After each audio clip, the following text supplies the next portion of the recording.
ಮನೆ ನೆಲ ಒರೆಸುವ ಮಾಪ್ ಬೇಡ. ಕ್ಲೀನಿಂಗ್ ಕೆಲಸ ಮಾಡೋದಕ್ಕೆ ಒಂದೇ ಒಂದು ಬಾಚಣಿಕೆ ಸಾಕು.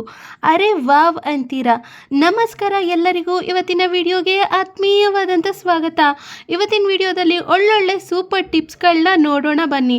ಹೇರ್ ಡ್ರೈಯರ್ ಇದನ್ನೇನು ಮಾಡ್ತೀವಿ, ಹಾಗೆ ಸುತ್ತಿ ಇಟ್ಬಿಡ್ತೀವಿ. ಈ ರೀತಿ ಇಡೋದ್ರಿಂದ ನಮಗೆ ಬೇಕಾದಾಗ ಎಲ್ಲಿ ಇಟ್ಟಿರ್ತೀವಿ ಅಂತ ಕೂಡ ಹೇರ್ ಡ್ರೈಯರ್ ಕೈಗೆ ಸಿಕ್ಕೋದಿಲ್ಲ ಮತ್ತು ಮೆಸ್ಸಿ ಆಗಿಬಿಡುತ್ತೆ. ಅದ್ರ ಬದಲಿಗೆ ಈ ವಿಧಾನದಲ್ಲಿ ನೋಡಿ, ಮೇಲ್ಭಾಗದಲ್ಲಿ ಸ್ವಲ್ಪ ಜಾಗನ ಬಿಟ್ಕೊಂಡು ನಂತರ ಸುತ್ತಕೊಂಡು ಕೆಳಭಾಗದಿಂದ ನೋಡಿ ಈ ರೀತಿ ಒಳಗಡೆಯಿಂದ ಹಾಕ್ಬಿಟ್ಟು ನಂತರ ಎಳೆದ್ರೆ ಸಾಕು. ನೋಡಿ, ಇದೊಂದು ಚೂರು ಕೂಡ ಬಿಚ್ಕೊಳ್ಳೋದಿಲ್ಲ. ನೋಡೋದಕ್ಕೂ ಕೂಡ ಅಷ್ಟೇ ತುಂಬಾನೇ ನೀಟ್ ಅಂಡ್ ಕ್ಲೀನ್ ಆಗಿ ಕಾಣುತ್ತೆ. ಇದನ್ನ ಒಂದು ಕಡೆ ನೇತಾಕ್ಬಿಟ್ರೆ ಬೇಕಾದಾಗ ಪಟ್ ಅಂತೇಳಿ ಕೈಗೆ ಸಿಗುತ್ತೆ. ಮುಂದಿನ ಟಿಪ್ಪನ್ನು ನೋಡೋಣ ಬನ್ನಿ.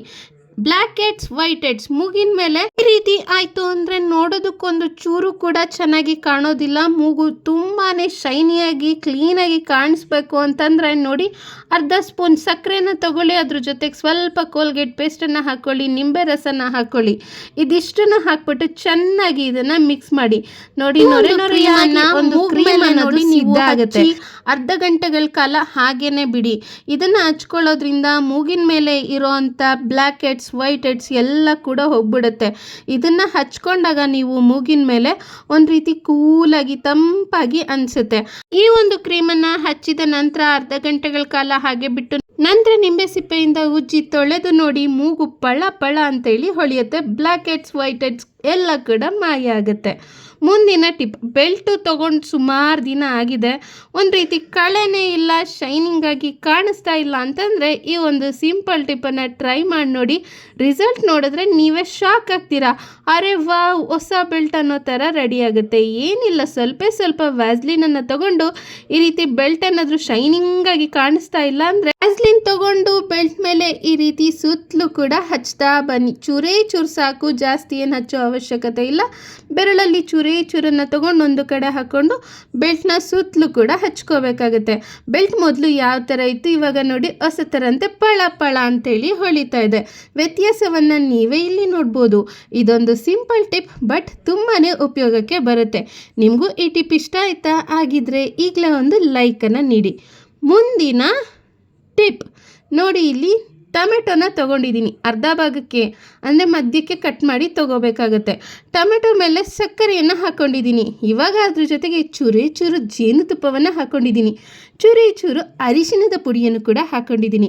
ಇದಿಷ್ಟನ್ನು ಹಾಕಿ ಈಗ ಮುಖದ ಮೇಲೆ, ಮುಖ ಕಳೆ ಇಲ್ಲ, ಗ್ಲೋ ಇಲ್ಲ ಅಂತ ಅಂದರೆ ಈ ಒಂದು ಸಿಂಪಲ್ ಟಿಪ್ಪನ್ನು ಟ್ರೈ ಮಾಡಿ. ಟೊಮೆಟೊ ಮೇಲೆ ಸಕ್ಕರೆ, ಅರಿಶಿಣದ ಪುಡಿ, ಜೇನುತುಪ್ಪನ ಹಾಕಿ ಮುಖ ಎಲ್ಲ ಹಚ್ಚಿ ಮಸಾಜ್ ಮಾಡಿ 10ರಿಂದ 15 ನಿಮಿಷಗಳ ಕಾಲ ಹಾಗೆ ಬಿಟ್ಟು ಮುಖನ ತೊಳಿರಿ. ತುಂಬಾ ಗ್ಲೋ ಬರುತ್ತೆ, ಮುಖ ಪಳ ಪಳ ಹೊಳೆಯುತ್ತೆ. ಮುಂದಿನ ಟಿಪ್, ರಾತ್ರಿ ಮಲಗೋದಕ್ಕಿಂತ ಮೊದಲು ನೀರಿನಲ್ಲಿ 2 ಲವಂಗವನ್ನು ಹಾಕಿಟ್ಟು ಪ್ಲೇಟನ್ನು ಮುಚ್ಚಿಟ್ಟು ಮಲಗಿಬಿಡಿ. ಬೆಳಗ್ಗೆ ಎದ್ದು ಈ ಒಂದು ನೀರನ್ನು ನೀವು ಕುಡಿಯೋದ್ರಿಂದ ಸ್ಕಿನ್ ತುಂಬ ಚೆನ್ನಾಗಿ ಕಾಂತಿಯುತವಾಗುತ್ತೆ. ಶೀತ ಸಂಬಂಧಿತ ತೊಂದರೆಗಳು ಕೂಡ ದೂರ ಆಗುತ್ತೆ, ಜೀರ್ಣಕ್ರಿಯೆ ಕೂಡ ಹೆಚ್ಚಾಗುತ್ತೆ. ಅಷ್ಟು ಚೆನ್ನಾಗಿ ಈ ಒಂದು ರೆಮಿಡಿ ವರ್ಕ್ ಆಗುತ್ತೆ. ಕಿವಿ ಫ್ರೂಟನ್ನು ಕಟ್ ಮಾಡಬೇಕಾದ್ರೆ ಕೆಲವರಿಗೆ ಹೇಗಪ್ಪ ಇದನ್ನು ಕಟ್ ಮಾಡೋದು ಅಂತೇಳಿ ತಲೆನೋವು.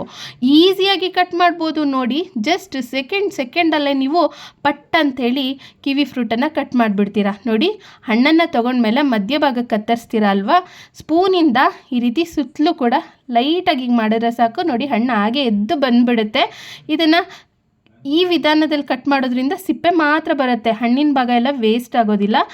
ಅದೊಂದು ವಿಧಾನ ಆದರೆ ಇನ್ನೊಂದು ವಿಧಾನ ನೋಡಿ, ಈ ರೀತಿ ಸ್ಮ್ಯಾಶರ್ ಬರುತ್ತಲ್ವ, ಇದನ್ನು ತೊಗೊಂಡು ಜಸ್ಟ್ ಹೀಗೆ ನೀವು ಒಂದು ಸತಿ ಬ್ಲೆಂಡರ್ ಬರುತ್ತಲ್ವ, ಅದನ್ನು ತೊಗೊಂಡು ಈ ಥರ 1-2 ಸತಿ ಈಗ ತಿರುಗಿಸಿದ್ರೆ ಸಾಕು. ಹಣ್ಣೆಲ್ಲ ಪಲ್ಪ್ ಒಳಗಡೆ ಇರೋ ಹಣ್ಣಿನ ಭಾಗ ಎಲ್ಲ ಬರುತ್ತೆ. ಮಕ್ಕಳಿಗೆ ಕೊಡಬೇಕಾದ್ರೆ ಈ ವಿಧಾನದಲ್ಲಿ ಕಟ್ ಮಾಡಿ ಕೊಡಿ, ಅವ್ರಿಗೂ ಕೂಡ ತಿನ್ನೋದಕ್ಕೆ ಈಸಿ ಆಗುತ್ತೆ. ಈ ವಿಧಾನದಲ್ಲಿ ಕಿವಿ ಫ್ರೂಟನ್ನು ಕಟ್ ಮಾಡ್ಕೋಬೋದು. ತವ, ನಾನ್ ಸ್ಟಿಕ್ ತವ ಏನಪ್ಪ ಹೀಗಾಗಿದೆ, ಸುತ್ತಲೂ ಕೂಡ ಹೇಗಪ್ಪ ಕ್ಲೀನ್ ಮಾಡ್ಕೊಳ್ಳೋದು ಇದನ್ನು? ಏನಾದರೂ ಜಾಸ್ತಿ ರಫಾಗಿ ಉಜ್ಜಕ್ಕೋದ್ರೆ ತವ ಎಲ್ಲ ಹಾಳಾಗ್ಬಿಡುತ್ತೆ ಅನ್ನೋರು ಈ ವಿಧಾನದಲ್ಲಿ ಕ್ಲೀನ್ ಮಾಡ್ಕೊಳ್ಳಿ. ತವ ಅನ್ನೋದು ತುಂಬ ಚೆನ್ನಾಗಿ ಕ್ಲೀನ್ ಆಗಿಬಿಡುತ್ತೆ.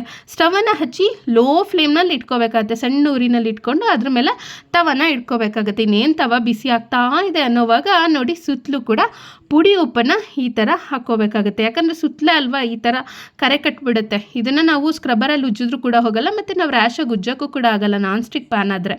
ಇವಾಗ ಮೊಗ್ಚೋ ಕೈಯನ್ನು ತೊಗೊಂಡು ನೋಡಿ, ಇನ್ನೇನು ಉಪ್ಪು ಬಿಸಿ ಆಗ್ತಿದೆ ಅನ್ಬೇಕಾದ್ರೆ ಜಸ್ಟ್ ಈಗ ಅಂದರೆ ಸಾಕು, ಸುತ್ತಲೂ ಏನು ಕಟ್ಟಿರುತ್ತೆ ನೋಡಿ ಆ ಎಣ್ಣೆ ಜಿಡ್ಡಿಂದು ಅದೆಲ್ಲ ತುಂಬ ಚೆನ್ನಾಗಿ ಎದ್ದು ಬಂದುಬಿಡುತ್ತೆ. ಈ ವಿಧಾನದಲ್ಲಿ ನೀವು ತವಾನ ಕ್ಲೀನ್ ಮಾಡಿದರೆ ಶಾಕ್ ಆಗ್ತೀರಾ, ಅಷ್ಟು ಚೆನ್ನಾಗಿ ತವಾ ಅನ್ನೋದು ಕ್ಲೀನ್ ಆಗುತ್ತೆ. ನೋಡಿ ಈ ರೀತಿ ಪುಡಿ ಉಪ್ಪೆಲ್ಲ ಎಲ್ಲ ಹಾಕಿರ್ತೀವಿ ಆ ಜಾಗದಲ್ಲಿ ಮೊಗ್ಚೋ ಕೈಯನ್ನು ತೊಗೊಂಡು ಹಿಂಗೆ ಮಾಡೋದಷ್ಟೇ.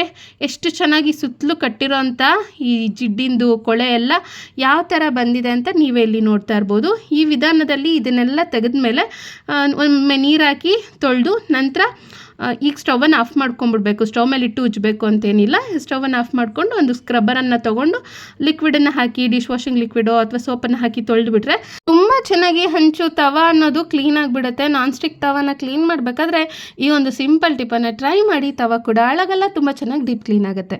ಮುಂದಿನ ಟಿಪ್, ನಾನಿಲ್ಲಿ ಒಂದು ಪಾತ್ರೆಯನ್ನು ತೊಗೊಂಡಿದ್ದೀನಿ, ಅದಕ್ಕೆ 1 ಲೋಟ ಆಗೋಷ್ಟು ನೀರನ್ನು ಹಾಕ್ಕೊಂಡಿದ್ದೀನಿ. ಅದ್ರ ಜೊತೆಗೆ ಒಂದು ಬ್ಲ್ಯಾಕ್ ಪೆಪ್ಪರನ್ನು, ಕರಿಮೆಣಸನ್ನು ಹಾಕ್ಕೊಂಡಿದ್ದೀನಿ. ಅದರ ಜೊತೆಗೆ 3 ಏಲಕ್ಕಿಯನ್ನು ಹಾಕ್ಕೊಂಡಿದ್ದೀನಿ, 1/4 ಸ್ಪೂನ್ ಆಗೋಷ್ಟು ಜೀರಿಗೆಯನ್ನು ಹಾಕ್ಕೊಂಡಿದ್ದೀನಿ, 2 ಚಿಟಿಕೆ ಆಗೋಷ್ಟು ಅರಿಶಿಣದ ಪುಡಿಯನ್ನು ಹಾಕಿದ್ದೀನಿ. ಇದಿಷ್ಟನ್ನು ಹಾಕಿ ಚೆನ್ನಾಗಿ ಮಿಕ್ಸ್ ಮಾಡ್ಕೋಬೇಕಾಗತ್ತೆ. ಇವಾಗ ಸ್ಟವನ್ನು ಹಚ್ಚಿ ಸ್ಟವ್ ಮೇಲೆ ಪಾತ್ರೆಯನ್ನು ಕಾಯೋದಕ್ಕೆ ಅಂತೇಳಿ ಇಡೋಣ. ನೋಡಿ ಈ ಒಂದು ನೀರು ಚೆನ್ನಾಗಿ ಕುದಿ ಬರಬೇಕು, ಅಲ್ಲಿವರೆಗೂ ಇದನ್ನು ಕುದಿಸ್ಕೋಬೇಕಾಗುತ್ತೆ. ಒಂದು 2 ರಿಂದ 3 ನಿಮಿಷದಲ್ಲಿ ಇದು ಕುದಿಯೋಕ್ಕೆ ಶುರು ಆಗುತ್ತೆ. ನೋಡಿ ಈ ಥರ ಚೆನ್ನಾಗಿ ಕುದೀತಿದೆ ಅಂತನೋವಾಗ ಸ್ಟವನ್ನು ಆಫ್ ಮಾಡ್ಕೊಂಬಿಡಿ. ಇವಾಗ ಇದನ್ನು ಫಿಲ್ಟರ್ ಮಾಡ್ಕೊಳ್ಳೋಣ, ಶೋಧಿಸ್ಕೊಳ್ಳೋಣ. ಈ ಒಂದು ಮನೆಮದ್ದನ್ನು, ರೆಮಿಡಿಯನ್ನು ನೀವು ರಾತ್ರಿ ಮಲಗೋದಕ್ಕಿಂತ ಮುಂಚೆ ಕುಡಿದ್ರೆ ನಿಮಗೆ ಗೊರಕೆ ಸಮಸ್ಯೆ ಅನ್ನೋದಿದ್ರೆ ತಟ್ ಅಂತೇಳಿ ಮಾಯ ಆಗುತ್ತೆ. ಗೊರಕೆಯಿಂದ ಯಾರೆಲ್ಲ ಬಳಲ್ತಾ ಇದ್ದಾರೆ ಅವ್ರಿಗೆ ಈ ವಿಡಿಯೋನ ಖಂಡಿತ ಶೇರ್ ಮಾಡಿ. ಮುಂದಿನ ಟಿಪ್ಪನ್ನು ನೋಡೋಣ ಬನ್ನಿ. ಮನೆ ಕ್ಲೀನ್ ಮಾಡೋದಕ್ಕೆ ಮಾಪ್ ಬೇಡ, ಪರ್ಕೆ ಬೇಡ, ಈಸಿಯಾಗಿ ತಟ್ ಅಂತೇಳಿ ಒಂದು ಬಾಚಣಿಗೆ ಇದ್ದರೆ ಮನೆ ಕ್ಲೀನ್ ಮಾಡ್ಕೋಬೋದು ಅಂತ ಹೇಳಿದೆ. ಯಾವ ಥರ ಅಂತಂದರೆ ನೋಡಿ, ಬಾಚಣಿಗೆನ ತೊಗೊಳ್ಳಿ, ಒಂದು ಕ್ಲೀನಾಗಿರೋಂಥ ಒಂದು ಬಟ್ಟೆನ ತೊಗೊಂಡು ಅದನ್ನು ಒಂದೊಳ್ಳೆ ಲಿಕ್ವಿಡ್ನಲ್ಲಿ, ನೀವು ಪಾತ್ರೆ ತೊಳೆಯೋಕ್ಕೆ ಬಳಸೋಂಥ ಲಿಕ್ವಿಡ್ ಆದರೂ ಹಾಕ್ಬೋದು ಅಥವಾ ಡಿಟರ್ಜೆಂಟ್ ಲಿಕ್ವಿಡ್ ಆದರೂ ಹಾಕ್ಕೊಳ್ಬೋದು. ಆ ಒಂದು ನೀರಿನಲ್ಲಿ ಬಟ್ಟೆನ ಅದ್ದಿ ಕ್ಲೀನಾಗಿ ಇಟ್ಕೊಂಡು ಬಾಚಣಿಗೆಗೆ ನಾನು ತೋರಿಸ್ತಂಥ ವಿಧಾನದಲ್ಲಿ ಸುತ್ಕೋಬೇಕಾಗುತ್ತೆ. ಈ ಮನೆಯಲ್ಲಿ ಈ ರೀತಿ ಪಟ್ಟಿ ಹತ್ರ ಎಲ್ಲ ಇರುತ್ತಲ್ವ, ನಾವು ಮನೇನ ಡೈಲಿ ಕಸ ಗುಡಿಸ್ತೀವಿ, ಆದರೆ ಮಾಪಿಂದ ಕೂಡ ಒರೆಸ್ತೀವಿ. ಬಟ್ ಆದರೆ ಇಲ್ಲೆಲ್ಲ ನಾವು ಮಾಪಿಂದ ಕ್ಲೀನ್ ಮಾಡ್ಕೊಳ್ಳೋಕ್ಕಾಗಲ್ಲ.